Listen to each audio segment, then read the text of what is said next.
Fa isan'ny olana izay nisedraina sy niainan'ny ponina Antananarivo mofo tatoato ny olana teo amin'ny famatsinana ny gazy. Raha araka ny fantatra azy mofo na dia mbola tsy vita azy ny tetezan'ny kamory dia hitondra vahaolana amin'ny alalan'ny fanamboarana tetezana vonjimaika ny ministeran'ny asa vaventy ahafahan'ny ireo kamiao mitondra entana mifamezivezy raha araka ny nambaran'ny OMH.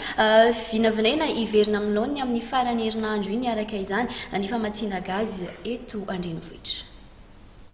Tokony iverina amin'ny faran'ny herinandro ity ny famatsiana entona na gazy eto andrenivohitra araka ny loharanom-baovao ao anivon'ny OMH.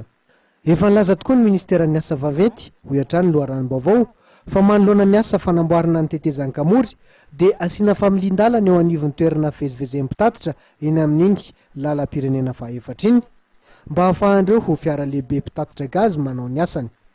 Tsy tokony ohatra ny 5 andro ny asa fametrahana izany familin-dalana izany ho hatrany ny ministeran'ny asa vaventy. Mandra-piandro ny fahavitan'ny asa nefa dia tokony haritra aloha ireo mpanjifa gazy. Tsikaritra nefa fa raha miamitombo ny tsy fisian'ny gazy eny an-tsena dia niakatra ny vidin'ireo tavoahangy sisa misy.